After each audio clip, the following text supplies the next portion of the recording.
today. Thank you so much for coming in to our latest installment of Shalissa Presents. Today I'm with two of my lovely guests. Right now we just have our one lovely guest, Ruby Diamond, at the moment, but we'll be meeting up with Mulan Alexander later in the night. So let's see. Yes, for those of you wondering at home, we are fully vaxxed, the two of us. Yes. Vaxxed, boosted. If you are one of Prism's full-time patients and you also want to get vaxxed and a little bit of a boost, you can always come down to Prism, any of our Prism clinics, and get that done and taken care of as well, okay? So let's see. Well, this is Ruby. Let me go ahead and let her introduce herself. We'll go ahead and get started with the conversation then.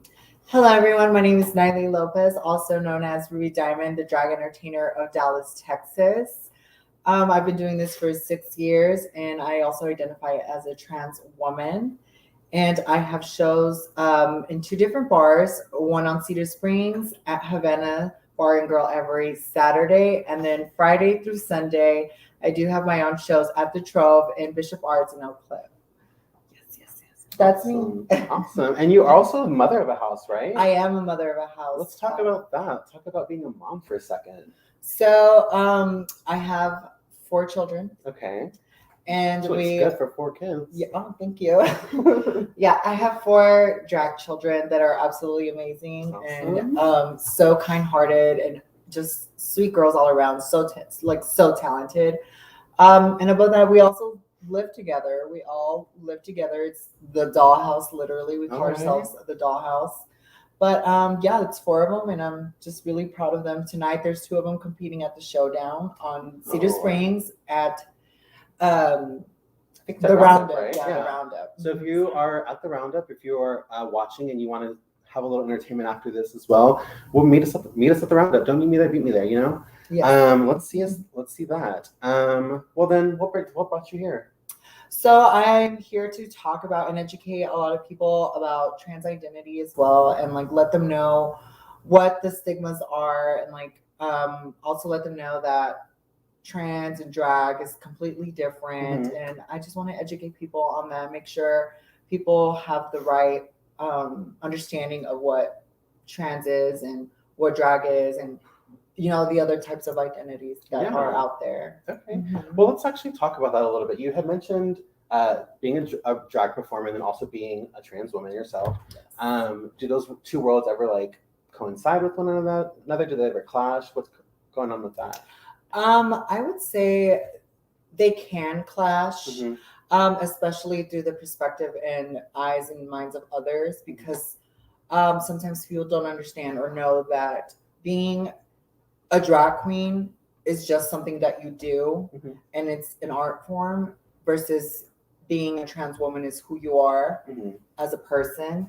But I feel like a lot of people just get those mixed up sometimes. They're like, oh, she's a drag queen and like she's not a trans woman and stuff like that. But in reality, it's just like, yes, I may be doing the art form of drag, you know. Yeah. I'm still a trans woman. When I like wake up and go to sleep, I'm a woman completely. So yeah, but like I feel like sometimes people like get those mixed up, and like sometimes it can like get in the mind of people like who are just coming out into the world and getting to know our community and stuff, and be like, oh, am I trans? Am I drag?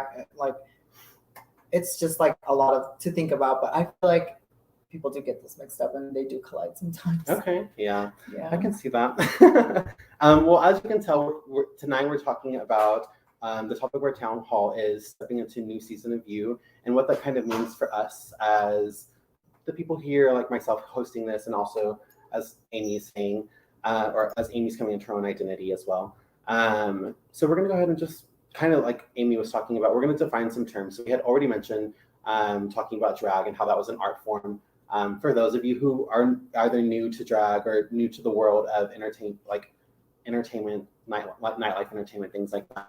A drag queen or a drag entertainer is just someone who participates in the form of drag. You can be a man, you can be a woman, you can be a non-binary person, you can be a trans identified person. It doesn't matter what it is that you are as long as you are entertaining and providing some type of entertainment for folks, you know? So that's kind of like what we would call a drag queen, right? Yes. And then when we talk about trans women, that's a completely different sphere that we're talking about. Of course, trans women can be entertainers and can be drag queens themselves, but those are two separate identities.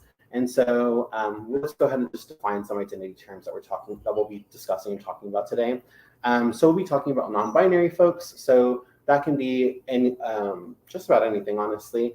It can be someone who identifies with being either a non-binary person who doesn't necessarily align with being a man or align with being a woman. They can be somewhere in between. They can be someone who's non-binary presenting, who feels like they are a mix of the two, or neither one, or just gender fluid as well, like people who go back and forth between how it is that they identify and based off of like what's going on in between the head, right?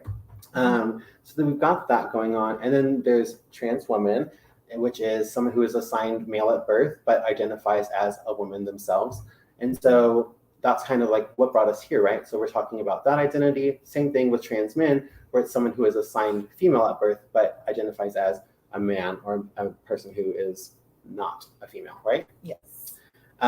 So all those things in mind, that's just some good information for us to go ahead and lay some foundation going forward. But we want to go ahead and talk about this trans identity that Ruby is identifying with herself. Yes. So how'd you get here?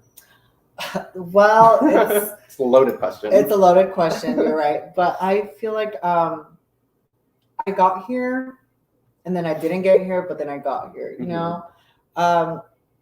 Like growing up, I've always known I was different, and you know, being queer in the beginning, it's just like there wasn't much information back then about trans women and or all these different identities and stuff like that. So to me, I was just like, oh well, I'm attracted to the opposite the same sex as me, and maybe that's gay, you know, like I'm gay and whatever. So I took that and rolled with it for a while, but then I just deep down like never really was happy with myself. I always felt different in my mind, and I knew I was like a woman. So I would always tell my closest friends that I was a woman. And you know, they were like, oh, okay, well that's cool, but you don't look like a woman. And I was just like, well, internally in my mind, internally and in my mind, I think like a woman. I am a woman, and I know it can get confusing because I don't look like that outward, but that's just how I identify and stuff like that. But yeah, I was gay for a while, and then I was actually kind of afraid. What afraid of? Afraid of not only expressing myself and being who I was. Oh, hi, Momo. Sorry. Expressing myself and being who I actually was authentically. I was just afraid of medical situations as well, coming from like not having insurance and stuff. I was like, am I going to be able to afford this? Where am I going to get this at? It was just the lack of information for me, like, was the thing that frightened me the most. So that's what detained me for a while. I'm so sorry. No, you're fine. Momo. If you can't already tell, we're in the Diamond Doll house itself. So there are going to be some hiccups. There's going to be some girls coming in and going out. So totally sorry. Fine. It's welcome to the world of drag, and you know, just welcome to the world. But yeah, like it just that stuff kind of scared me. So I put it off for a while, and then eventually I was just like, I'm not really happy with myself. I really am not. There's something that's still bugging me. I feel like I'm not expressing myself the way I should be. And like eventually I was just like, you know what? I am scared. Who isn't?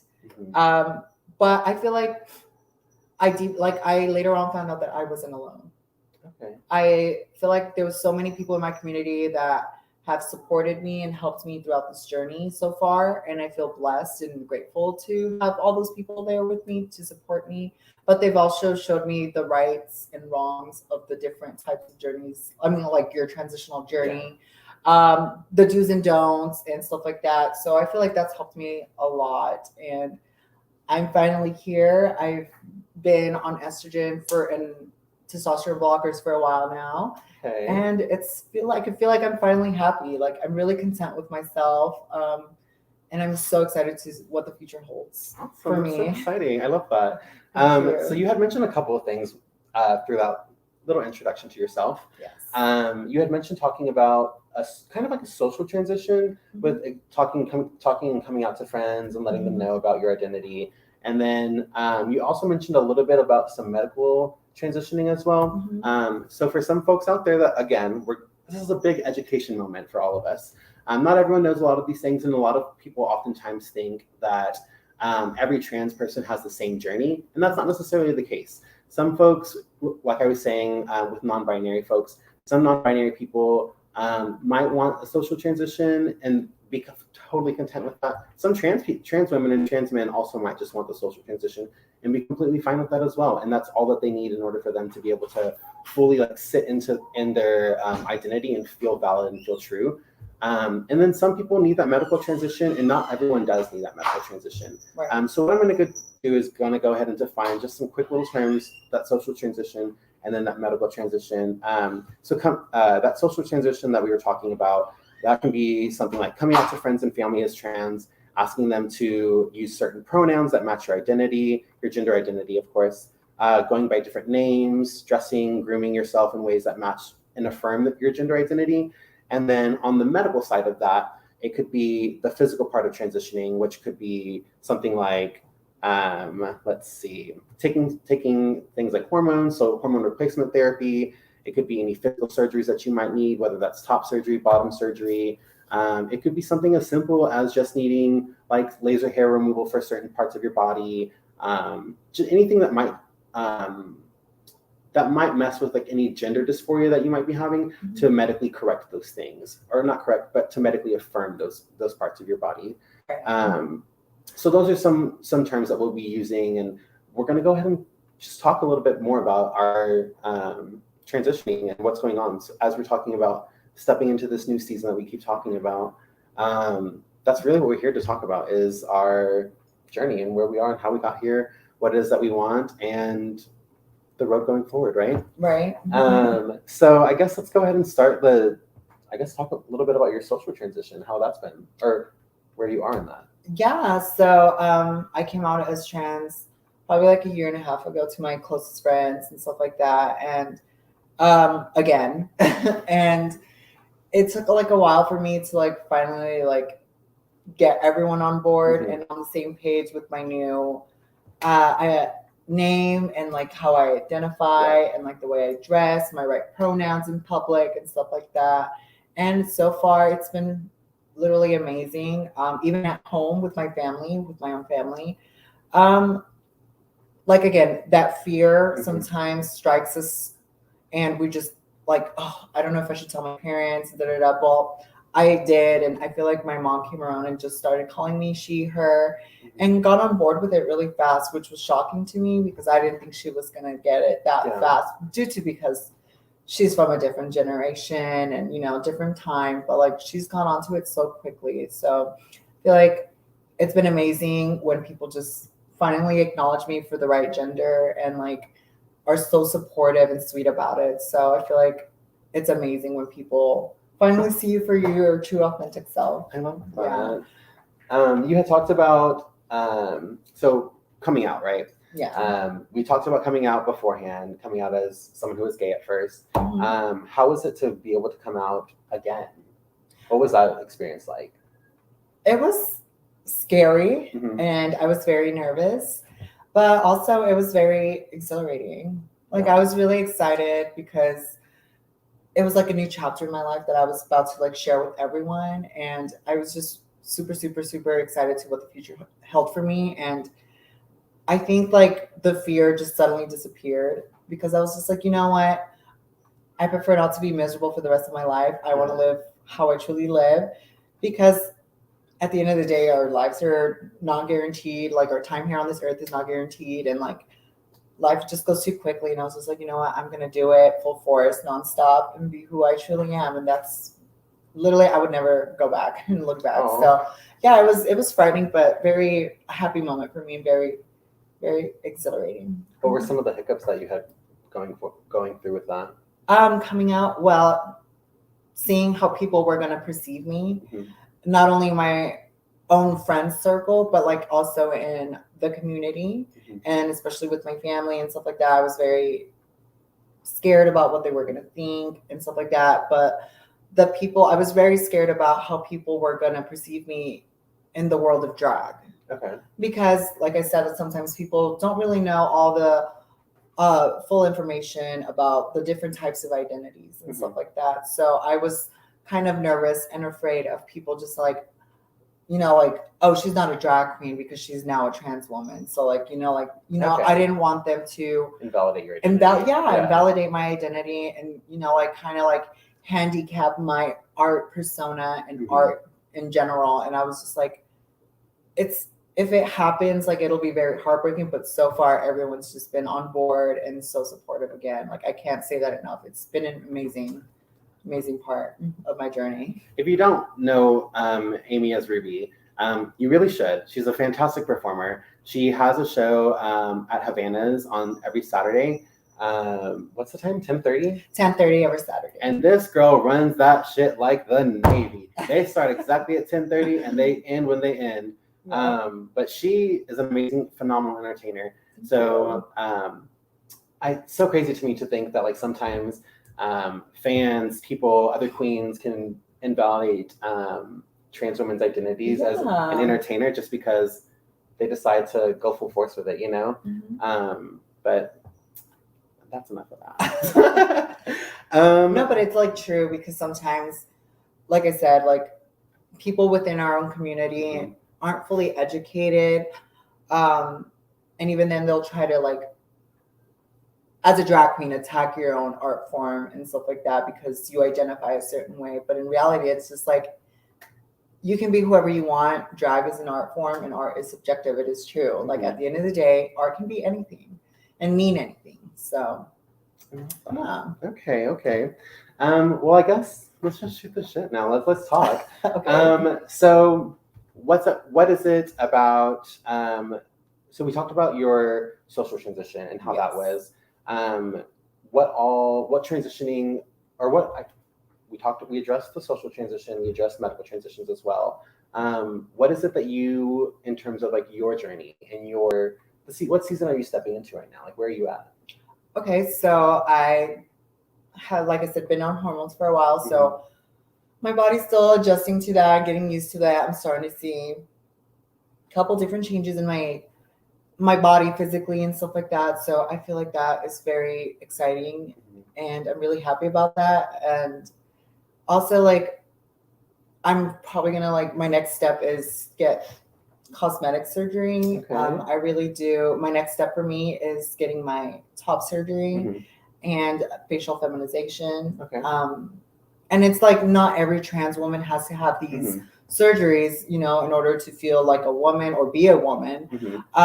It's just one's own personal preference. So like I said, and you said too, like everyone's transitional and trans journey is different. Yeah. It's completely different. Not everyone's body's going to react the same to the medications and the procedures. Not everyone's going to get the same results. It's all completely different, which to me is beautiful and makes it special because like obviously if everyone was the same, it'd be boring. Yeah. But like for me personally, in my own opinion, I feel like cosmetic surgery will literally just get rid of my body dysmorphia. Okay. And I feel more confident and comfortable with my body and seeing myself in the mirror every single day. Yeah. Because at the end of the day, that's who you see when you wake up and when you go to sleep. When you're in front of that mirror, sometimes we tend to pick at ourselves and just stuff like that. But like to me, I want it not only to be my next step in my transition, but also to feel more confident and feel like the woman that I am and be the woman that I am. Okay. You had mentioned a little bit, or you had just actually in passing mentioned that not everyone's bodies are going to respond the same way when it comes to the medications. Right. And I think I remember from when you were first starting the transition, you had a little bit of a tough time with but with the way that your hormones were interacting with your body. Yes. Do you feel comfortable opening up about that a little bit? Yeah, no problem. So, like I said in the beginning, like everyone's so excited when they finally come out and get ready for the step of actually transitioning and getting the medical part in. To me, they gave you the paper and you gave you the information and you're just like, yeah, okay, yeah, okay, sure. Yeah. Where do I sign? What do I need to do to get the, really you just want to get it, yeah. So you're very excited and you don't really at that time think about those things. But then like in the end, when you do put these things in your body, it does change your body physically. And to me, like, I didn't know much about like my other part of my health affecting, like the pills affecting and medication affecting me with my health. Not necessarily anything critical or life threatening, but it did literally give me a few bumps in the road. Like I went to the hospital the other day, and in my mind I was freaking out because I thought it was the hormones, and I was like, oh my god, like I won't be able to continue my transitional journey like with the hormones and stuff like that, because that's what I wanted, and I was just scared for a moment, but in reality I was just like, no, like your body's just adjusting differently. When I went and they gave me my checkup, they were like, you just need to take care of yourself when it comes to drinking, because your body takes that in with your hormones, because your body's being worked and wired a little bit differently. So like you need to literally take care of yourself and like eat healthy, eat at the right and correct times, a certain amount of meals. Like this stuff does matter, and you don't really think about those things because you're just so excited, and you think sometimes it gets frustrating because I've seen so many trans women want to rush to get to the place as a woman or be the woman that they want to be and stuff like that, but it doesn't happen overnight. And again, like with my health, I didn't think about, it's gonna like take effect with my pills or anything like that, but bit me in the ass because I wasn't paying attention to what I was doing with my health and taking care of myself. So and it was affecting, like, it could affect organs, mental health, everything. Like, so I would just say, know your information, take care of yourself, eat correctly, be healthy, and put your best foot forward with this journey. I was going to say, so what is it that you had to do going forward, or that you had to change about? Because there was a time when you had to like stop taking the hormones for a bit, right? Yeah, I did because my levels weren't correct with my body. I had like my cell count was bad and stuff like that. Like, like my blood sugar and all that was bad. So like they had to make sure that all the levels were correct and good for me to continue with my journey. But I was very sad when it happened because like, obviously you don't want to stop, and you're just like, in your mind, you're like, oh God, like this didn't work out for me. But in reality, it was just like, nope, it's definitely possible. You just have to take care of yourself again. Like I had to not completely, let me take that back. Every now and then control my drinking, because I was a drinking girl. I mean, granted, she's a good time gal if you don't know. I'm a good time gal. Especially working in clubs and in the environment that we're in, people tend to come up to you and buy you drinks. And so to me, and I was like, I can't turn it down. It's very rude, so I would just drink it. But you have to take care of yourself. I had to stop the drinking for a little bit. No smoking. I don't like no cigarettes or anything like that. Drink lots of water and eat a lot healthier. I don't really eat a lot of red meats anymore. So I'm really taking care of my health. Like that's a big change that I think that, that's a change that I started doing too. For those of you that don't know, I'm also coming out in this, I guess. But I just recently started taking hormones, and that was one of the things that I had to start doing was limiting the amount of drinking I had to do too. And then I also just flat out cut out meat. I went like full vegan, just to be dramatic about it.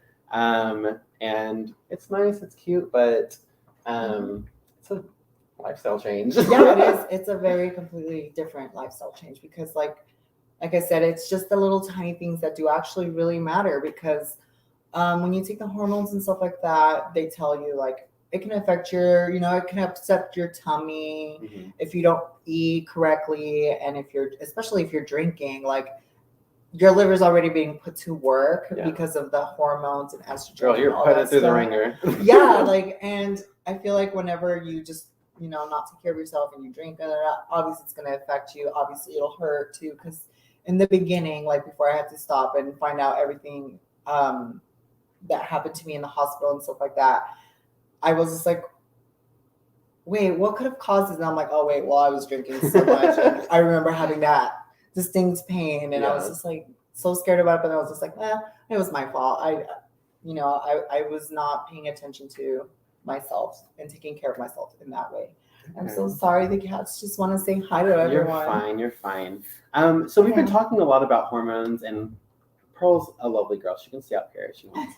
But we've been talking a lot about hormones, and if that's something that anyone out there is watching and is interested in, Prism Health North Texas actually does, in my opinion, a fantastic job of providing transgender care to patients as well. We actually have a whole trans clinic at our, I think it's our Oaklawn location, which is going to be at 2801 Lemon Avenue. It's a fantastic place. That's where we have our trans clinic at, where we're completely centered around trans care as well. Very gender affirming from the second you walk in through the door. So if there's anything that that's something that you're interested in, feel free to swing by. Sadie, thank you so much for providing us with this lovely link to get there. Just some information about that for anyone who might be interested. Just about like that intake process, because I feel like it's kind of a daunting process starting, right? It is. What was it like for you to how did you get to where you got your hormones and everything? Like what was that process for you like? Honestly, in the beginning I was like, what am I gonna do? Where am I gonna get the stuff? Who do I go to? Mm-hmm. But then I just literally thought about who do I go to? I go to Dr. Giametti up in Carrollton. Super sweet doctor, and very nice clinic. Doctor, or he's an organization that you go through? No, I don't go through an organization. Okay. I just go to, he's the general doctor, but his expertise is in transgender people.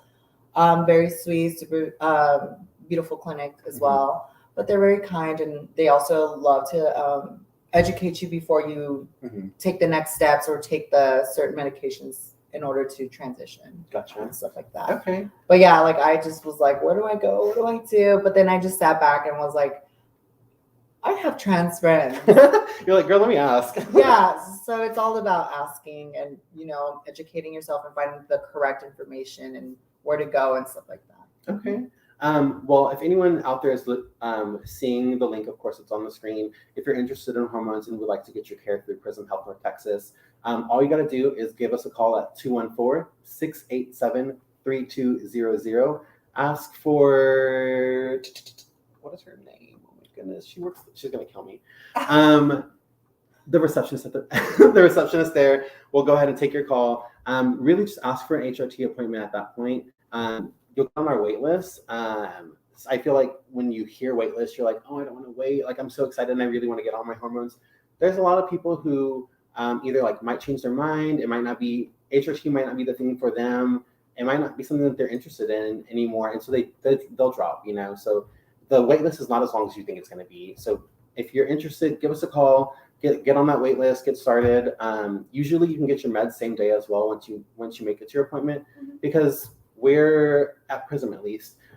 If you're making these steps and you're taking all these steps to get done, and you're waiting through that wait list, usually the patients that we see are pretty confident in where they are with their journey and what it is that they're wanting. So they've usually done the research. They've usually kind of affirmed it for themselves that this is the next step that they want to take. So we don't put up any extra obstacles. That whole needing a letter of recommendation from a psychiatrist or anything like that, we don't do any of that. We will affirm you from the second you walk through that door. So again, that's at 2801 Lemon Avenue, Suite 200. We provide both medical and psych services as well. And then in terms of hormones, if you're interested in getting on hormones, if you're uninsured, all of your labs are free, your visits are free. Your medicine, like your hormones, would be free if you went through the pill route. If you choose to do injectables, our pharmacy does work with you to make it more affordable and kind of at cost rather than super expensive fee. But if you are insured as well, we bill your insurance. We ain't just got to. But if you're uninsured, baby, come on in. If you want hormones, we'll get you taken care of. That's amazing. But yeah. Have you heard about us? I actually have been getting little bits and pieces of information from you, and then being here. But y'all hear that? No, I've known Shalissa for quite a while, and she'll every now and then tell me, like, actually, you were one of the very first people to tell me this is where you should go, and then if you don't have insurance, so you were educating me as I went down the line. But I hear you guys super amazing down in the office and super sweet, and like I'm really proud of you for what you do for the community and especially to the trans community. So I gotta take care of our girls. Come on. Hello. We're here for one another. We are. It's you talked about community building, and I feel like that's also just what we have to do going forward when it comes to these things. Right. Is you really have to like lean on your sisters for when you're in these kinds of moments. Like, I mean, I'm leaning on them now for this conversation to be able to like provide this information and to be able to meet with y'all. So thank you so much for taking the time out of your day. But also, back to community building and all of that. You have a house. Like you have a house of children. You have a community of sisters, of trans sisters that you work with and everything like that. How important was community for you in like coming into your identity? Or how did your community play a role in your coming into yourself? Into myself. I feel like my community has been the glue, you know, because within my community, I would just say in general for anybody is surround yourself with a great support system. And also if you have some friends within your community that are going through the same thing, it's really awesome and very special to go through it together, ask each other questions, you know, being supportive to seeing, oh my God, you need to get your labs done. Let's go together. We can go, you know, because that kind of stuff, it can get very nerve-wracking and very, it can affect your mental health even. But I feel like, yeah, it was the glue. They kept me together. They like, you can do this, so supportive. But you just, oh, sorry. I'm just like, yeah, the community's just been there for me all the time, and it's so supportive, it's so sweet, and tell me this is where you should go. This is who you can talk to. There are clinics down and within our own community on Cedar Springs, like you just mentioned one earlier and stuff like that. So, like, it's very important to surround yourself with people that are, you know, educated about this stuff, or even people that are going through this stuff, and it never hurts to ask questions because you never know, like, I mean, granted, you're gonna be like, so what is your identity? You know, like, but it doesn't hurt to even ask that sometimes because, like, you know, you just want to be like, are you going through this too? You know, I mean, hopefully you're not insulting them, but like, you know, it'd be great to go with it, someone you know, and within your own community, it's even more special to see the people around you and the people you see all the time see you grow and be happy. And yeah. Okay, so we're talking a lot about the positives, the joys of coming into your identity, the joys of being a trans woman, and really just the joys and joys and joys of all of it, and being able to like finally get to this point. Now that you're here, how is it? Now that I'm here, it's amazing. I wish I could say it's like a fairy tale, but it's not. You know, obviously there's been some bumps down the road, but it's been amazing. Like, I can't stress this enough on how happy I am. I am so much more comfortable with myself. I am very excited to what is going to happen in the future, how I'm going to grow as a person, and also see the physical changes in me and my transition and stuff like that. I'm just super excited. But above all, I'm happy that I get to talk about these things and educate people out there and let them know that they're not alone.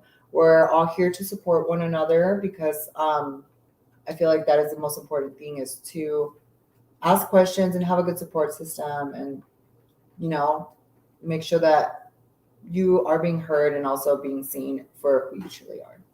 Okay. Yeah. So that whole being seen for who you truly are thing, how is that in, like, I guess every aspect? Because I mean, as a drag queen and as an entertainer, there's chasers, right? Like, there's going to be the chasers that are chasing the dolls just because they like to chase the dolls, right?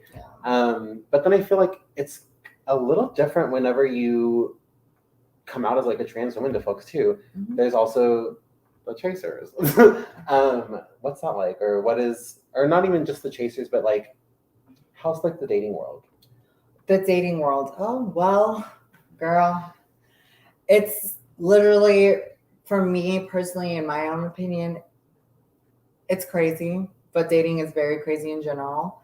I do think that it's kind of hard and a little bit difficult. It's not impossible to find love being and dating as a trans woman, because whenever you put yourself out there and you make yourself available for if you're attracted to men, you don't know how the men are gonna react to you being a trans woman. And granted, I always let them know right off the bat, I'm a trans woman. Hopefully you can respect and accept it. And if not, I completely understand. I respect you, but clearly this isn't going to work out. And you move on. But there are some men that will say, yeah, I accept you. And like, I would love to date you and get to know you. But in reality and their mind, they just want to get in your panties. And that is just not it. They over sexualize and fetishize trans women in general. I've seen men go to clubs, straight men go to clubs and try to take a trans woman home and stuff like that, but won't want to get to know anything about them as a person. They just see it as a fetish, and they think that, oh, it's just, like, it's like a costume for them or something like that. And that is not the case. Like, when they go to bed, they're a woman. When they wake up, they're a woman. So they're a woman altogether, and they're a woman. That's who they represent. I mean, that's who they are, and that's who they identify. So you should be respectful, and you should respect the time that they are putting to talk to you and stuff like that. But above all, I think it's very difficult because men are trash. Men are trash, and I just want them to be more educated, more accepting, and be comfortable and okay and open about talking and dating to a trans woman. Yeah. Because most men, like I said, would want to do this behind closed doors, and that can affect the person mentally. Like, it's happened to me where I think this guy's super into me. Conversation and chemistry is there in my mind. Yeah. And then when it comes to like hanging out or going somewhere in public, they're very shy, nervous, or they just like don't want to do it anymore because they're afraid how they're going to be perceived out in public. And at the end of the day, trans women are real women. Yeah. You should respect and see them as real women. So what is the difference from you, like, going out with a cisgendered woman versus a trans woman? Not every guy is gonna want to date a trans woman. That's okay, but like I feel like not every trans person either wants to date a cisgendered person. Sometimes it's okay to date another trans woman or another trans man and stuff like that. So dating is just crazy in general. Just be careful. Yeah. Take it slow. Educate them if they're not educated. And have fun. I would say have fun. But respect yourself and demand respect. Very much demand respect. When you say respect yourself, what does that look like for you? For me, when I say respect, like myself, I respect myself in the sense of I'm not going to, if it doesn't like what I'm wearing because it's too feminine or it's too revealing, no.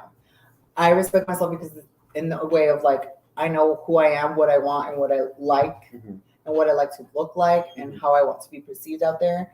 I'm not going to conform or fix myself because of your personal taste and stuff like that. I respect myself in the sense of also not letting these boys get in my head and making me think that I'm the issue or I'm the problem when they're not comfortable with themselves. And I feel like I respect myself in that sense. Okay. And that's something that we were actually talking about backstage, the whole the insecurities that come with dating. Yes. Again, just dating in general is an opportunity for you to be as vulnerable as you'd like to be, right? I feel like there's oftentimes like dating as either a non-binary person like myself or a trans woman. There are times when it comes back down to like, whenever there's that rejection, what are we rejecting here? Like, are we rejecting me as a person, or are we rejecting me because of an identity? Right. And so there's a lot of insecurities that come through that. So I really like that you said, respect yourself enough to be able to call it when you call it, like when you see it and when you see the signs, you know what, this isn't for me. Jump out the window. Yeah, if you have literally to. jump out the freaking window. Jump out and get out as fast as you can. Yeah, and at the end of the day, my mom's always put this in my head. Mm-hmm. When you find love, you don't really find it. Yeah. It finds you. It hits you at like the most random time, but that other person that loves you will love you unconditionally and respect you and take care of you and won't be afraid of, this is my girlfriend, this is my, wife, or whatever the issue is. I feel like that is also very important when it comes to that, is to if you're looking for love, is to make sure that other person has the right connection and relationship with you, to where they're respecting you and you're respecting them, and you guys are on the same page and everything's okay with the whole transition. Mm-hmm. Okay. So you had mentioned a little bit talking about your transition, where you are with your journey. How can we help you? What's going on? So right now I do have a GoFundMe set up. It's at gofundme.com/Amy Niley Lopez. Okay. And that is just to help me with my top surgery and FFS. And I really appreciate anything helps. But yeah, I put a schedule to see and a consultation in January with the surgeon. So I'm really, really excited.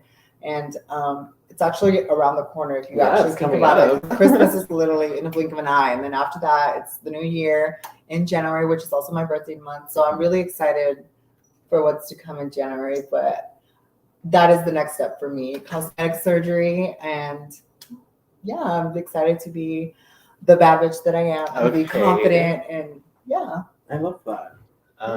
Excuse me. Also, you guys can go to my shows. And if you guys like to tip me, a little thing and fun fact about me is I keep all my tips because I am saving for these surgeries. Granted, like Shellis and I said earlier, not every person needs cosmetic surgery. It's just your own personal preference, not everyone has to be wearing makeup, not everyone has to be passing. Just be comfortable with yourself. But for me personally, I collect my tips because I really want cosmetic surgery. But I appreciate all the love and support that you guys send to me. Thank you so much for having me. And thank you guys for listening to what I have to say. Well, she's not going anywhere. I'm not going anywhere. She's not going anywhere. I just wanted to say. It sounded like it, but she's not going No, anywhere. We're keeping her here. Yeah. We are actually waiting on our other guest, Mulan. She's going to be here in just a moment. But in the meantime, what's going on with you? How are you? I'm doing fantastic. I'm super blessed and happy to be working as a showgirl, drag queen, entertainer full time. Granted, I do work only on the weekends, but Friday through Sunday, there are days where I even have up to 2 to 3 shows a day, depending on the scheduling and stuff like that. But really happy and blessed to have a home bar that really respects me as an entertainer and as a woman, and is so supportive. I mean, they're the ones basically paying the bills, but couldn't be more grateful. This has been a dream of mine for like ever, to do this full time. Yeah. And I feel like I finally have that, and it's so special. And I just don't take things for granted. Everything is possible, just a little hard work. And I do believe that everyone's time will come. Yeah. I was going to say, I feel like it's come pretty, and not come quick, but since I've known you, like I've known you for what? 2, 3 years? Yeah. Excuse me. I have a cough. Not a COVID cough. But since I've known you, that's been something that you've been wanting to do, is get to this point of being a full-time entertainer. Yes. And I don't know, it's just really, I feel like it's very nice to see you coming into your own, and you being able to come into your own while also coming into your own as a woman. Yeah. I feel like everything's kind of like coincided with one another. Like the more that you as an entertainer, and like you've got your own show, you've got multiple shows of your own, you're on cast, and you're being able to do all these things, and you're working as a full-time entertainer, and now you're coming into your own as like a trans woman, and just into your own womanhood. I think that I don't know, it's just really beautiful to see that like it's all happening together. I'm both gonna cry, but also a cough.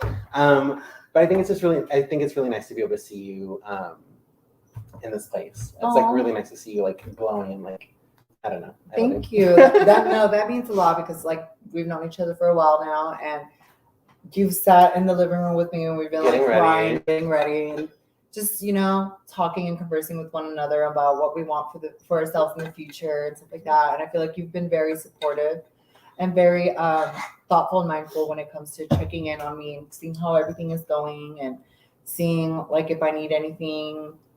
So thank you for that. Again, surround yourself with people like Shalissa, people within your own community, your own friends, your own family, whoever supports you, take them with you. And are you okay? I don't know. But yeah, like I feel like it is important to surround yourself with people like that. And I appreciate everything that you just said about me. I've always wanted this. You've known this for a while. I thought it was going to take a lot longer to get to the place I am, in the sense of like hosting my own shows and being the show director, scheduling and booking the girls, and also going out there to do my art form as well. And I'm so happy to do it as a trans woman now, because it is important to, educate and inspire not only our generation, but, newer generations, that anything is possible. If you have a dream, go for it, put a little hard work into it, but also stay true to yourself and don't be afraid to live your life. Life is too short and we're not guaranteed the time on this planet. I love that. How did you get to this point? Well, I feel like the Amy that I know is grown by leaps and bounds. Really? Yeah. Not like a bad way. Right. But like I feel like just hearing like this whole attitude and this whole like demeanor, like, how'd you get here? Well, it took a long time for me to get here, not only physically, but like also like mentally, because in the past I haven't had the most or best, so sorry about that, best mental health and stuff like that. But it is important to have the correct mental health before you dive into the bigger stuff, It is okay to not be okay sometimes, but it is very important to have someone to talk to and someone to just hear you out, because I feel like you've been there in the instances where I felt my most down and my most vulnerable, and you've been there to listen and help me and give me some advice and stuff like that. But yeah, I feel like now that I'm okay mentally and stuff like that, and I've worked in the field that I want to do and like the career that I have now, you're right, I've grown so much, because like it's helped me, like being on the hormones and stuff has affected my mindset and stuff like that. So I feel like I'm much more mature now. Yeah. I used to like not have my shit in check and stuff like that, but like I feel like it's helped me mature and get my focus on the right thing and go full force at it. But yeah, I feel like it's taken me a long time to get to where I am today. But you're right. I feel like I have seen like those changes and growth within me. Like I feel like I could have, like, if you would have told me like 2 years ago that I was going to be like super happy with myself and confident and like I would have been like, you're crazy. Stop joking. When pigs fly. But no, I'm so glad that the time has finally come again. Everyone's time will come. You guys will grow and shine and be appreciated in all that stuff that you want. Put it in the energy with a little hard work. Everything's achievable. I'm a true and firm believer. I know that sounds corny and cheesy, but I feel like it is true. You just got to stick through it and be the bad bitch that you are. Okay, I like that. Let's see. Are there any questions in the audience? Do y'all have any questions that y'all are dying to know? Amy, assuming you grew up in a Latina household, was your family supportive in this journey? Sorry if you covered this before I just joined. If you did, you can skip. But no, I don't mind talking about it. No, I don't think I went over that earlier. But coming out to my family, coming from I am a Latina, having Latin parents and stuff like that. In the beginning, it was very tough. and it was very scary for me. And it was a time where I felt most alone because, granted, they are from a different time period, and they've come here from a different country, not knowing any English or anything like that.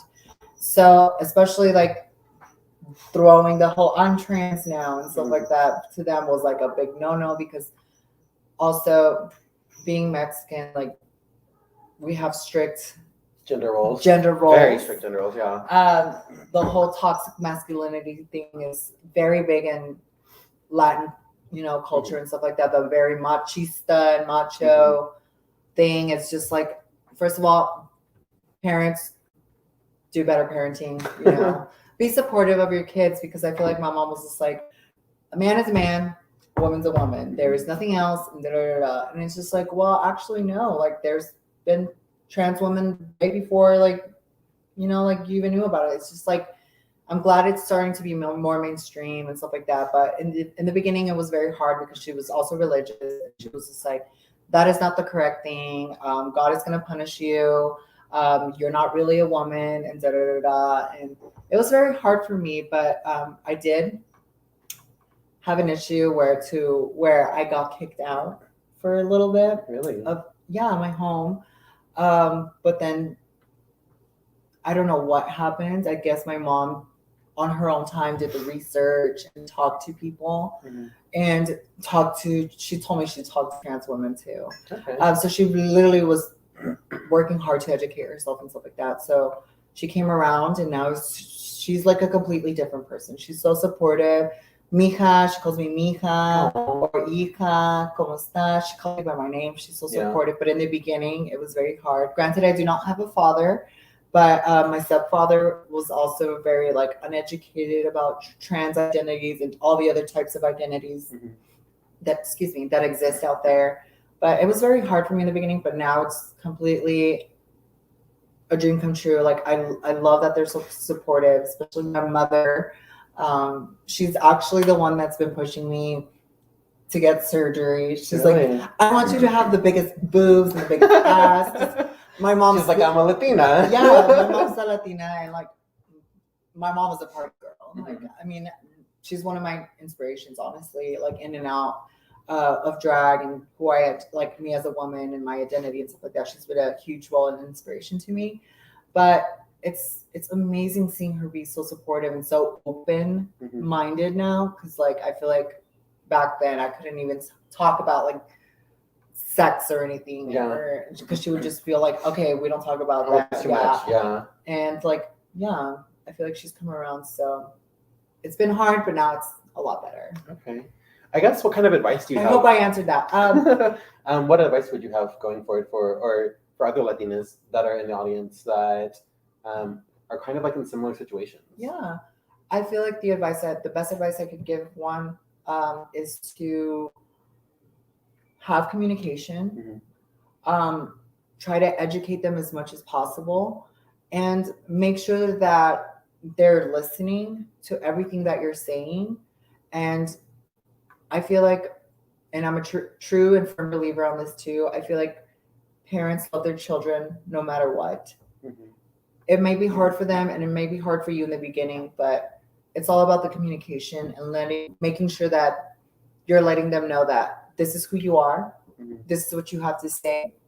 I feel like that's very important. And also, it is important for you to hear and talk about and listen to your parents about the situation, see where they're coming from, their views, and how you guys can, come and not a compromise, but like, be like, hey, well, thank you for listening. Thank you for trying to understand.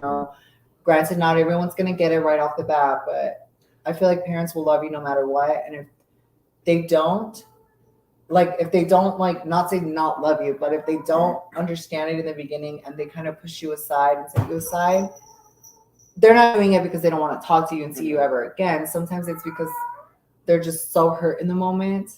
But in the end, I feel like they will come around. They are thinking about what you said and how you're feeling and how they're feeling. Just give it time. But I feel like communication is so important. I feel like if you, like me, having a single parent, it was a one-on-one conversation, which was much more intimate. and it was like one-on-one, so there was nobody around to say anything else. I got to hear what my mom truly had to say, and it was very important because I really wanted to know what her mind and thought process was when I came out as a trans woman.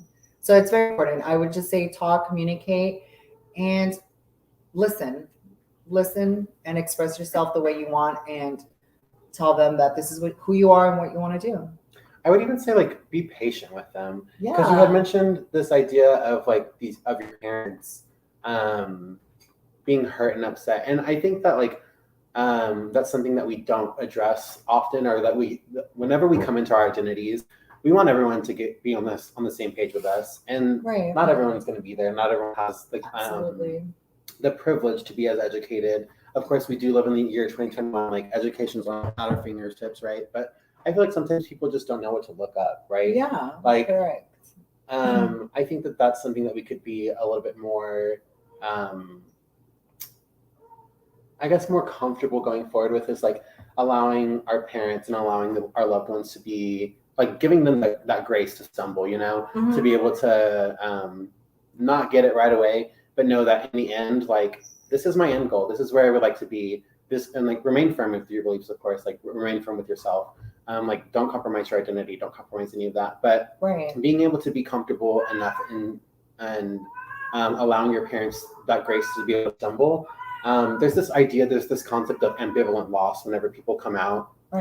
It's the idea, it's like the loss of the idea of what you were going to be, right? So like, of course, every parent always has this idea of like what their kid's going to be, right? Like, everyone's like, oh, I remember when I came out as gay the first time. My mom was like mourning because she thought that she had like this idea that I wasn't going to be able to like get married, that I was going to have kids, and like these are all things that I guess like I feel like most parents want out of their kids, is to be able to like imagine a life afterwards for them, like once they're out of the house, right? And I feel like oftentimes parents, whenever they have queer children, they go through that mourning process because they grew up in a different time than we did. Like they grew up in a completely different world where the same opportunities weren't necessarily given to the queer people of their time, right? So being able to like give them that grace to like mourn that loss of the idea of what you will be one day, or that what you would have been, and allowing them to be able to, and giving them that comfort and allowing them to think of you in a different way, and still be able to have that those goals and those wants and desires for you, but as a different person. A little bit to tag on what you're saying too, I feel like a lot of, you know, coming from a Latina household and stuff like that, a Latin household, whenever I came out as trans, or let's take it back to whenever I came out as gay back then, the first time, the first thing my mother was, well, do you know that gay people have HIV? And it's just those stigmas. That was the same thing that my mom, like when I came out, my mom was worried that I was going to get HIV, and I was like, Mom, we're in a completely different world. Like, it was very much an education moment in when I was coming out. I was a kid. I was like, we're in a completely different world from what you think HIV is right nowadays. But continue, sorry. Oh, no, you're fine. It's just those stigmas and what they see on television. And I was just like, no, Mom, not every queer or gay or trans person has HIV. It is important to have safe sex. Please have safe sex. But also, like, you know, it should be like, it's going to be hard for you to find a job. Not really. I feel like these people nowadays have, you know, if you identify as gay, queer, you can see a sister. You know what I mean? I mean, like, I feel like we're everywhere, but you know, I told my mom, like, no, that's actually not true. Like, it's just like those stigmas is what we need to take down and educate and make sure that they're understanding that the right and correct information versus, I mean, granted, they are worried for you and they're concerned. And the reason that they bring this up is because they don't want that to happen to their baby and stuff like that. They love you unconditionally and will want to support you, but it's just like they're scared for you, and it's that fear that we need to change into being okay and comfortable with, because all you got to do is just talk to them and educate them and be like, actually, you know, cisgender people can get HIV too. It's not just gay people and stuff like that. So it's good to talk about these things because I feel like that, especially my Latina mom, she's just like, oh my God, my baby's going to be out there, a trans woman. And she also sees that trans women get murdered every single year. And she fears that, you know, some people might not accept me or attack me in public and stuff like that. So it's good to talk about things like, Mom, you know, that does happen, but I do live in this environment and I do work in this environment and stuff like that. So I feel like I'm taking care of myself really well. I feel like I am safe.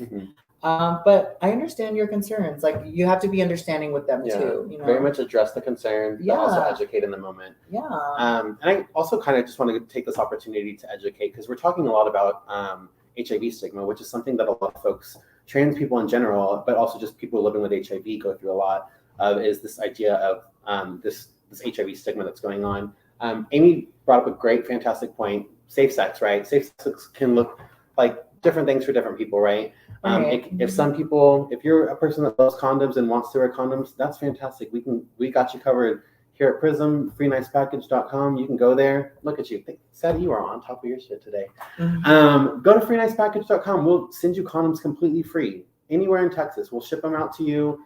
We'll give you condoms, lube. If condoms are something that you want, hit us up. Doesn't matter if you live in Dallas. Doesn't matter if you live in the DFW area. You can live literally anywhere, and we'll ship condoms out to you.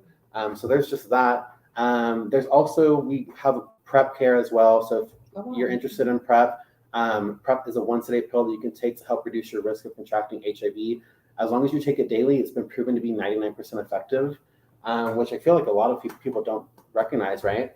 But just to protect you against HIV, it doesn't protect against other STIs. So if HIV is your main concern, PrEP is the medication for you. If you're concerned about other STIs, there's also other ways that you can protect yourself again.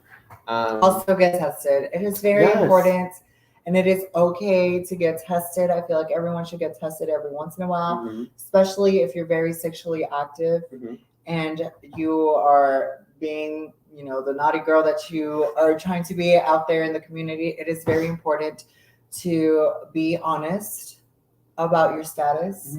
And also, it is very important to get tested every month, I would say. Every month, I'd say is a little. Sometimes I have patients that come in every month, and I feel like that's a little too often. Oh, okay. I would say if you're someone who has regular sex, or if you have a very healthy sex life, coming in quarterly, maybe once every 3 months, or if you're someone who would like to boost just a little bit more, maybe once every 2 months. But just give us enough time to be able to catch anything that's going on, right? As someone who works in the field and who is a tester myself, we need at least two weeks after a sexual encounter in order for us to be able to pick anything up on our tests in the lab. So give us at least 2 weeks after your last sexual encounter, but at least get tested. I would say if you're someone who has sex in general, whether you're a queer person, a straight person, a cis person, whatever it is, getting tested at least once a year is great. Getting tested twice a year is fantastic. Getting tested 3 or 4 times, that's what we look for. And also, I feel like we should talk about being HIV positive. I feel like it's okay to be HIV positive, but it's very important to be there for the friends and family or people that you're hanging around with that has just opened up to you about being positive. It's very important to listen to them and also to be supportive. Also, it is a big eye opener because this can happen to anybody and everyone. Oh, not everyone, but anybody. And it is important to take the right precautions and help them, get them the correct help that they need medically and stuff like that. Because at the end of the day, they're still human. They still love. They're not any much different from you are. Like they're still people and they still deserve love. And it is very possible for them to still live healthy, long lives. Like I don't understand why some people like to tear them down and try to attack them and say that they're dirty and they're nasty. Not at all. Not at all. In fact, people living with HIV most likely are going to be some of the healthiest people that you know. Right. Because if you're someone who, if you don't know already, but if you are living with HIV, you're someone that's having sex and you're living it with an undetectable status, that's what most people are at right nowadays. The way that we look at HIV now in the field is more of like a chronic condition rather than a death sentence that most people would think. The way that people look at diabetes is pretty much how we look at HIV as well. For those of you that don't know, undetectable means that you're untransmittable. So basically saying that if you're someone who's living with HIV and you're taking your meds, you're going into the doctor, you're going to regular checkups and everything like that, you can reach a status of undetectable, meaning that there are so few copies of the HIV virus that are in your bloodstream that you're not able to transmit that virus to any of your partners, which makes you one of the safest people to be having sex with. So oftentimes people think that when it comes to people living with HIV, that they are not going to be the riskiest person that they're going to have sex with. That's just not the case anymore. No. The most risky person that you're going to have sex with is someone who's not getting tested and that thinks that because they aren't gay or because they are not trans, that they are safe and protected from not having to get tested. And those are the people that you're going to want to be able to be like, hey, let's go and get tested together, you know? Right. We want to make it a safe and enjoyable experience for everyone. But with all that to say, I want to go ahead and welcome our next fantastic, lovely, beautiful person. Her name is Mulan Alexander. She is a fantastic entertainer, and she is here as well. Hi, everyone. Hello. Hello, hello, hello. Oh. So right now we're just we went through and had our little spiel, had our conversation, and now it's your turn, girl. Yeah, you want to get out my seat. So I guess let's introduce yourself to the audience. Tell us who you are. Hi, hello everyone. My name is Mulan Alexander. I am a 28-year-old Vietnamese transgender woman from Dallas, Texas. Awesome. What do you do? Where can we find you? Well, I am a nail technician and I'm also a burlesque dancer. You can find me on my Instagram handle at Mulan Alexander on all social media platforms. And that's how you find me. Yeah, I love dancing. I love doing nails. I am Asian, so yes, I do nail for you. What brings you to the panel? I just love to talk about everything trans and myself, basically. I love to be as transparent as I can. That way, just so like trans women that are younger than me can have somebody to look up to, because when I was transitioning or coming about finding myself, I didn't really have a lot of people around me to guide me or like tell me, oh, these are the steps, or you're doing that wrong, or anything like that. I literally looked up to some people like on like TV and stuff like that. And I looked up to people that I saw that were mainstream, and still back then, mainstream wasn't even like what we see now. There was still not a lot of it was still not that much. Yeah, so like even trying to find that information, trying to reach out to somebody was so hard. But now there's like so many different platforms, there's so many different ways that you can do your homework and reach out to somebody and really find out who you are and, you know, like get more comfortable with yourself. Because doing that back then when I was younger, my gosh, I really wish I had all of the like friends and family that I have now and like people that I could reach out to. When did you start your journey? My journey, I would say I started as soon as I came out the womb. No, I really started realizing bullying. That's when it really started. Like all of the bullying, like I never really understood why people were so mean to me. And of course it was because I was different. I wasn't the same and people weren't used to that. So it was just always bullying. So the bullying really just like really made me ask myself, why am I being bullied? Or like, why am I different from other people? Why am I feeling these things? Or like, why are my views not the same views as theirs? So that's how it really started. It started like in school right away, probably from the time I could start remembering. Like I think it was like fourth grade Mhm. or maybe even third grade, and people were just like, "Why are you gay?" And when you're that young, like I didn't even know what gay was. Girl, what does that mean? Yeah, what is gay? And they're like, "Oh, you're gay," or stuff like that. And I'm like, okay. So I really had to figure out. I'm like, I guess I'm gay. But then when someone tells you you're gay with like such a negative connotation, you don't really see it as a good thing. So you, as a kid, you stray away from it and you don't ask yourself. And it took a long journey. I didn't start transitioning and realizing that I really wanted to be this way until I was like junior year in high school. Okay. Yeah. You say that's a long time, or you say like that's late, but I feel like that's pretty early for some folks. You think so? Yeah. Hey, well, not for some folks, but like you know what I mean. Personally, like my opinion, I feel like that's journey is very different. You It's know. really young. It's very young. Okay. I Well, I appreciate that. I mean, it's just like nowadays the girls are finding out like way before, know, because there's just so much. And it's much more accepting. I feel like nowadays.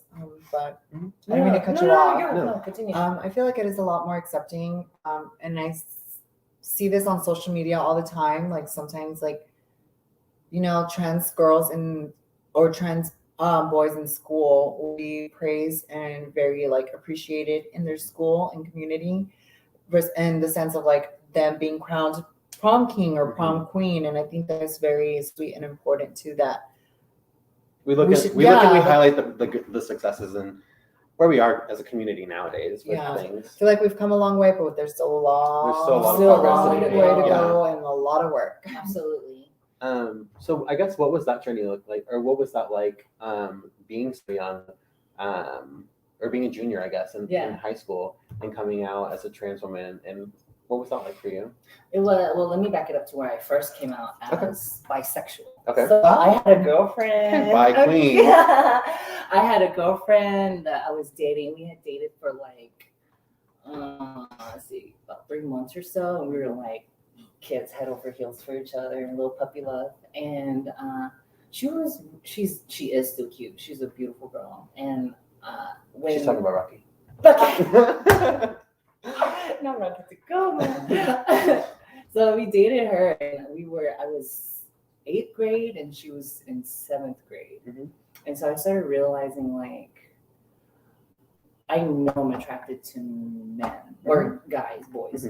I knew that for a fact because like when you grow up, things happen, chemical reactions start to process in your head and send down to your body and things happen. So I, at that point I knew I liked boys. I loved men. But the society around me tells me that like, you have to be with a woman and you have to be with a girl. So I was just like, I'll try it, whatever. So I had a few girlfriends and I was like, okay, I'm bisexual. And then I met my best friend in 8th grade while I was dating her. I met my best friend. Me and my best friend started like chilling a lot more and stuff like that. I started getting along with her more. And so I spent the night, I guess this is kind of fucked up, but I guess like you can kind of say I cheated on my girlfriend. But I spent the night at my best friend's house. And I asked her, I was like, I've never made out with a girl before. And she was like, okay, well, let's make out. So we made out. And so I was just like, oh, okay, well, here's another thing. I've never like touched a woman's body part before. And she was like, okay, she was really cool with it. So we were making out and I, went down to touch her private area consensually. Okay, consent, of course. Consent. Very important. Very important. I went down to touch her female parts, and I was just I wasn't turned on like how I would be attracted to a male guy, and so that's when I was just like, oh, I'm gay.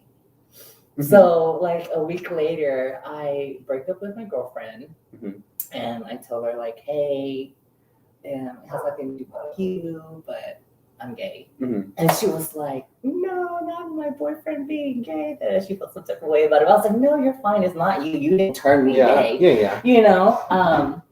It's just something that I've just figured out. And I mean, we're so cool to this day. She's really sweet. I love her. So I came out as gay, exiting 8th grade and going into 9th grade. So I was a gay freshman at Summit High School, Mansfield, Texas. Go Jags. So did that, was gay I've been gay my whole life, but I was gay until junior year. Mhm. I started experimenting more with my sexuality in high school because when I came out, as soon as I came out, I had that like I don't give a fuck attitude anymore. Mhm. Like I didn't give a fuck about what anybody said. I didn't care about Very unapologetic. very that. Okay. I reached that. That's exactly where the point that I reached in my life. The very unapologetic. Yeah. Don't give a fuck about nobody. Like I would get in trouble for doing, not for getting in trouble at school, but I would get in trouble for doing things that are abnormal, like wearing heels to school, Mhm. or like wearing skinny jeans with a crop top. Like I would do things like that, and that's the type of stuff that I would got in trouble for. And For like expressing your for expressing gender myself, identity. for being Yeah. myself, Yeah. and then just like I liked it, and that's Mhm. how I kind of figured I'm like slowly starting to transition, and I still don't even know what being, honestly, I didn't know what being trans was still. Mhm. I didn't know any of that. All I knew at this point was I was gay. Mhm. Like I knew I liked men. I'm a boy, so that means I'm gay. You know. Mhm. Right. So I started doing that, like tapping into myself and like going after like my creative. I was always a creative person. I was a dancer. Mhm. Always loved the arts. So I started tapping into like, I joined the step team. I joined the drill team, cheerleading. I did like a whole bunch of like, I did swimming for a while because I wanted to work with boys. Oh, Mulan. So I did swimming, theater arts, choir. And with all of that, like I would always be the one, I was always interested in like helping girls doing their makeup because none of them knew how to do their makeup. And I was the one that had some knowledge of how to put on makeup. Yeah. And so I was always doing the girls' makeup, and I was just like, fuck, I want to try this thing. So do a little dab on my cheek, and it started off real nonchalant, like hella slowly. It was just like a little dab on the cheek, and then I was just like, maybe I'll try some foundation. Like maybe then we had baby skin. We didn't need it. But I was like, I wanted to try it. So we tried it, and then I started contouring, and then like trying to get my eyeliner perfect. Back then we tried to get the perfect liner. And yeah, ever since then, I was just like, I grew into this person that loves seeing just through experimentation and just through slowly figuring out who you are. So is that kind of when you found the language, like trans identity, being able to come into terms with that, or? So back then, I'm not saying like I'm still dealing with it because I know who I am now, but back then it was still labels. Okay. Like you're either gay, you're straight, you're lesbian, you're bi, or you're trans. So So back then we didn't have they thems. like the language for a lot of the language. things, Yeah, we didn't have the language, so it was just like, oh, I'm a trans woman now. So now labeling myself as a trans woman, I got in my head, I was like, do I want a vagina? That's the very first thing. Like I knew I wanted titties. Like baby, I know I wanted these titties. But but like identifying as a trans woman, identifying as a trans woman, and then thinking about like, do I really want to get rid of my dragon? Like I don't know yet. I haven't had the time to figure it out. Like at that time, I haven't even had sex yet. Yeah. So I'm still figuring out myself, and then like when it came time to have sex, like I viewed it as a bad thing. Like no man was allowed to touch me down there. Like you're only allowed to touch my ass. Like it was really bad. And then I went to the point where I was just like, I don't want to take this off. Like it feels good. I found myself a boyfriend that like really loved me, and he was like, he explained to me, he was just like, this is who you are. Yeah. If you want a vagina, then get a vagina, and then that will be who you are. But if this is you and you don't want to get rid of it, then just experiment it. Yeah. And I was just like, you're right. So I let him experiment with me, and now I'm completely okay with being who I am. And as far as labels go, I'm just myself. Yeah. Yeah. No, and that's something that we've been talking about this entire time is Yeah. this idea of everyone's trans identity is completely defined by themselves. So many, yeah. Everyone's journey, everyone's like wants and needs for themselves are completely different. Like you had mentioned, like there's this idea that a lot of people tend to have when it comes to a trans identity or meeting someone that's trans. There's always an assumption and always a fascination and like a want to know about what surgeries we've had, what's going on in our pants, like, and a lot of that stuff is not really anyone's information. Like, it's no one's business except for the person that we are intimate with, ourselves, things like that. But you brought up this great point of like, you want certain parts of your body parts to remain intact, and you want certain parts of your body parts, you want certain parts to be enhanced, right? Like all these things. And that's the beautiful part about being trans, I feel like, is that everyone's journey and everyone's wants and needs are completely different. And we're all valid in all of our identities and all of our wants to be able to express ourselves and live our lives fully. There's always we have talked a lot about folks who identify as trans, right? But they don't need surgeries. They don't need surgery. Or they don't desire the or they don't want cosmetic. surgery, or they don't want the cosmetic stuff. And those are all completely valid and completely true trans women, right? They're all completely valid in their trans identity. Yeah. I was talking to a gentleman, and he explained to me, he was just like, "Oh no, you're a trans woman to me. You're a woman because you look like a woman." And I'm like, so I had to explain to him. I was like, you do realize that there are different types of trans women. Yeah. I mean, it's just like women look like.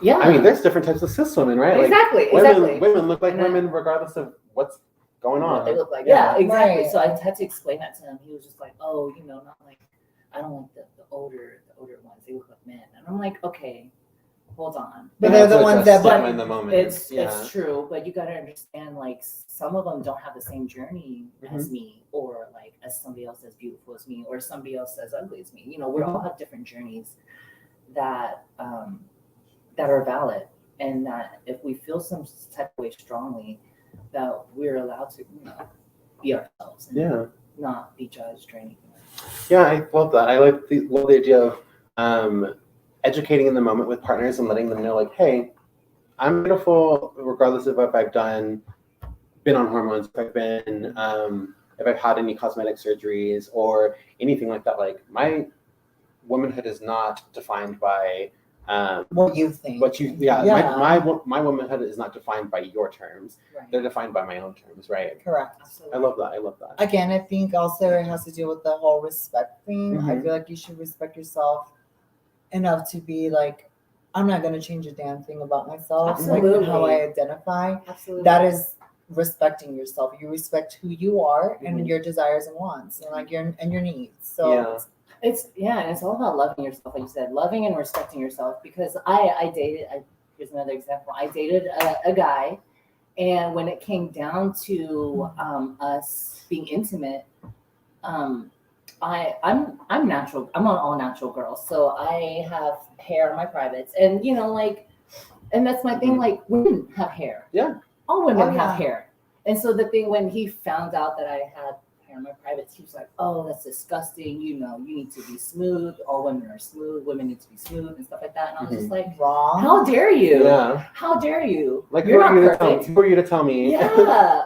Like that's like me telling you, like, all men need to have like an 8-inch dick or more. Like, that's yeah. That's a good point. Yeah, it's wrong. It's so wrong to judge somebody based on how they keep their body. You should definitely judge somebody and love somebody based on their character. And if you don't love something, communicate that. Don't be rude. Don't be mean. Yeah. Don't be judgy.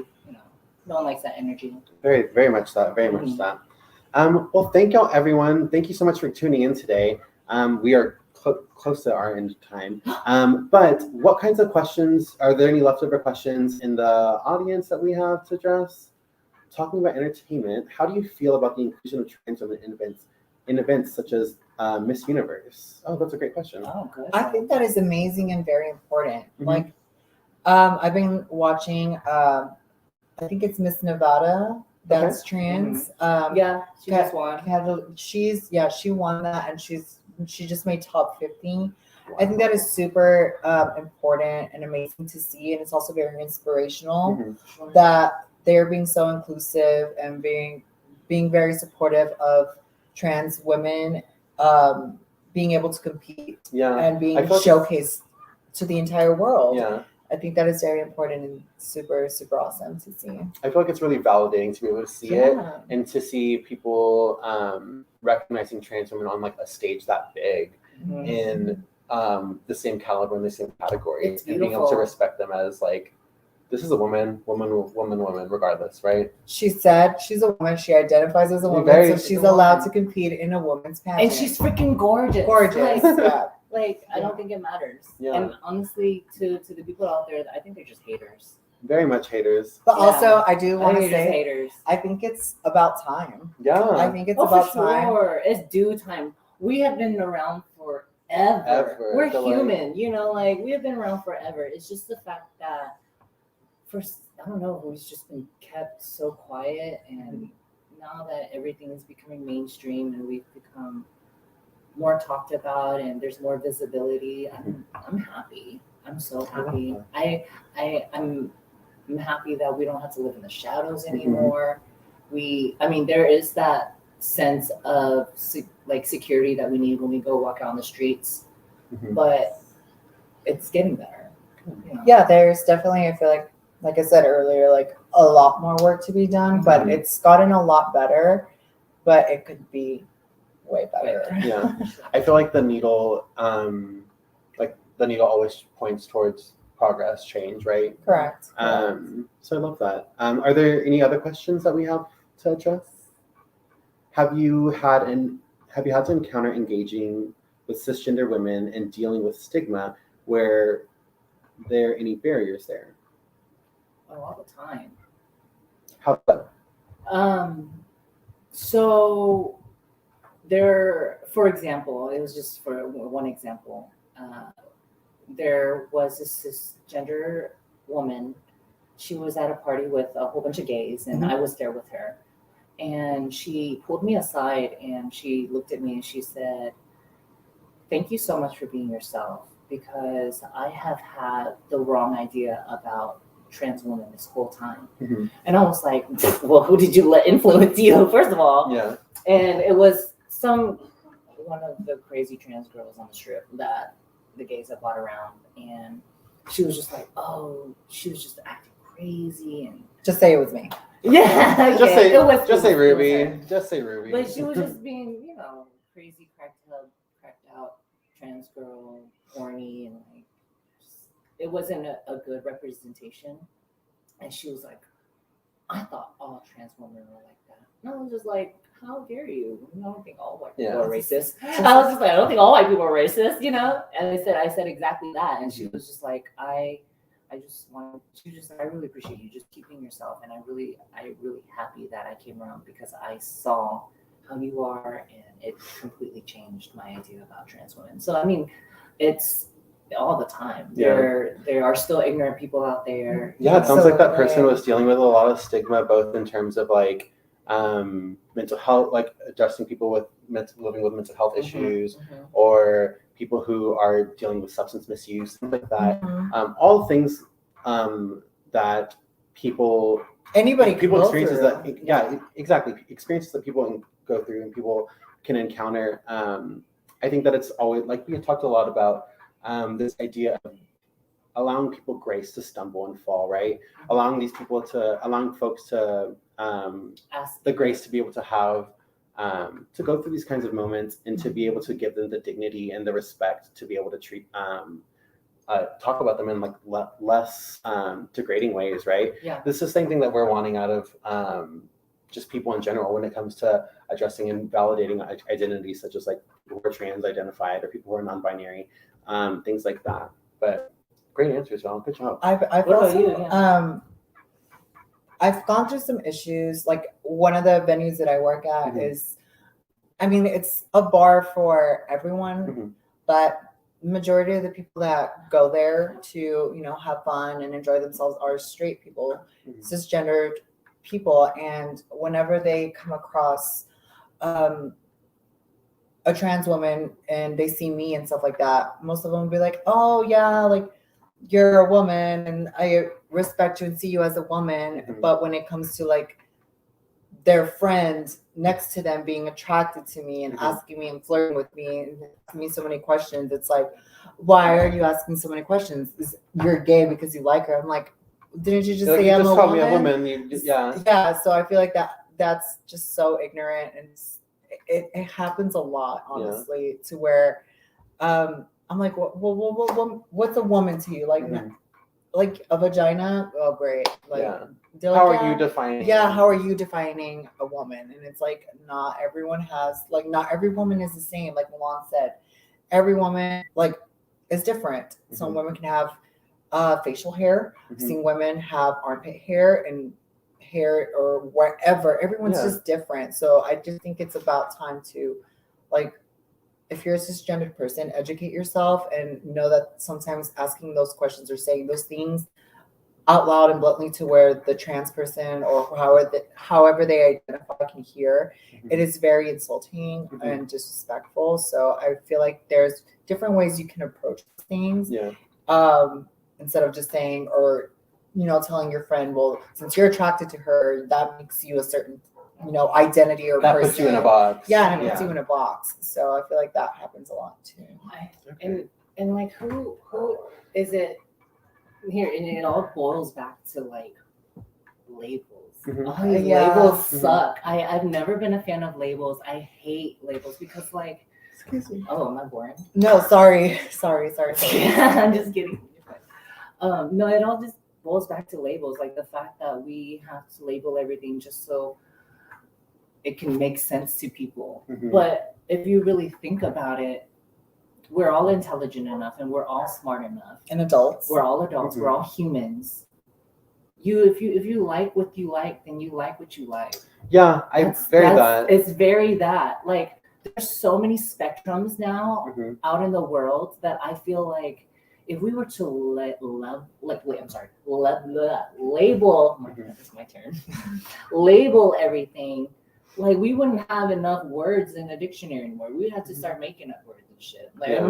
we do make up words now, basically. Yeah. And I just feel like love is love. You like what you like. Mhm. And if you like what you like, I think we should all accept that and just communicate it within reason. I was gonna say lean into within reason. like lean into those likes, those desires, those interests In a healthy way. in a healthy way. In a way, but like leaning into it and accepting it, like being able to accept the diversity that comes with being a person, right? Absolutely. Whether that's being a woman, having diverse bodies, having diverse like being able to lean into those moments of enjoying and not having to necessarily put yourself in a box and a label to address. Like, oh, Absolutely. if I like this trans woman, what does that make me? Does it make me pan? Does it make me bi? Does it make exactly. It doesn't have to mean It anything. It really just lean into that comfort, lean into like that what you like. identity. Yeah. Yeah. And what if you like women? What if you like all of them? We have a spectrum for that. It's called like pansexual. Yeah, like we everything. got pan folks. Yeah. Yeah, pansexuals. I mean, it's just so many labels. It's you like what you like, just communicate who you like, what you like, and just be respectful with each other. And that's all it is. Yeah, Well, learn more about each other. Question? Yeah. Any more questions? Is there any? We have one. I think one more question, if there is one. One más. Anything, Sandy? Do we have any more questions?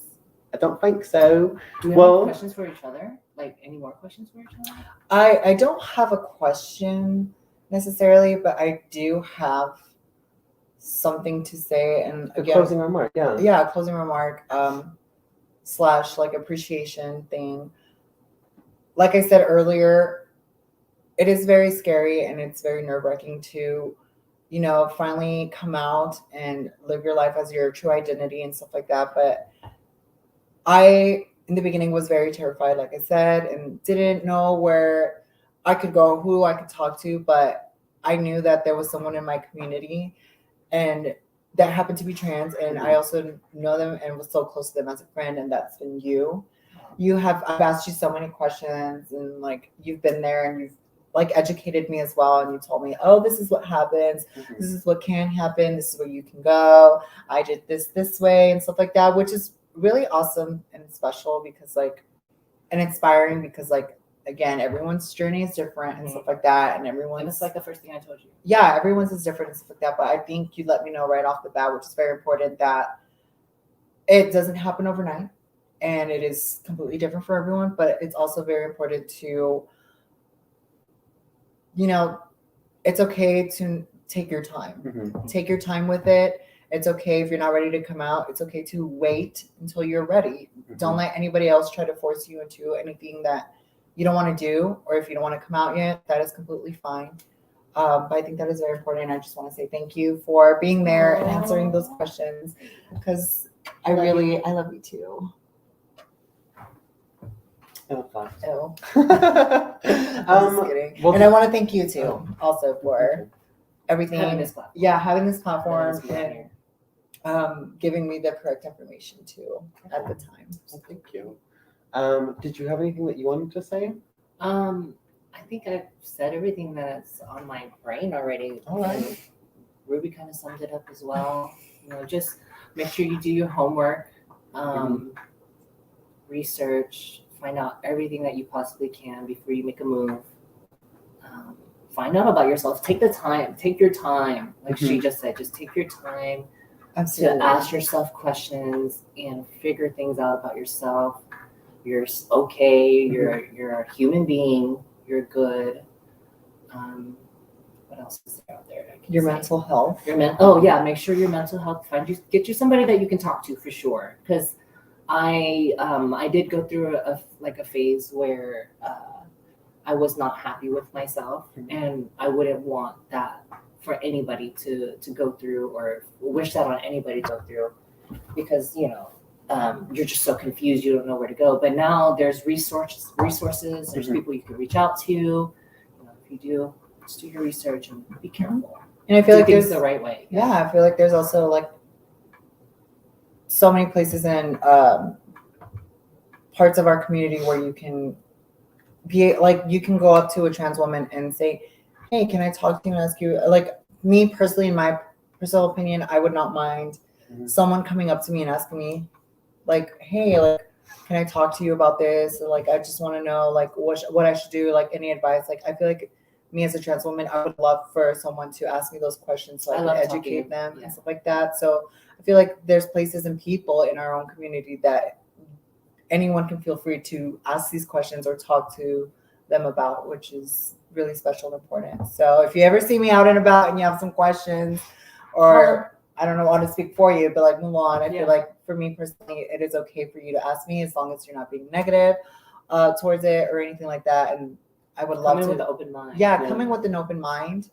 And I would love to answer those questions for you guys and do as much or give you as much help as I can. I love that. I love that we're giving back and building the community that we wish that we had when we were coming out or coming to into terms of our identities. Absolutely. Right. I love that too. But I love that we're ending on this note of positivity. Again, for anyone who's interested in if you're interested in hormone replacement therapy, anything like that, feel free to give us a call at 214-687-3200. Click the link below and set up an appointment as well. Okay.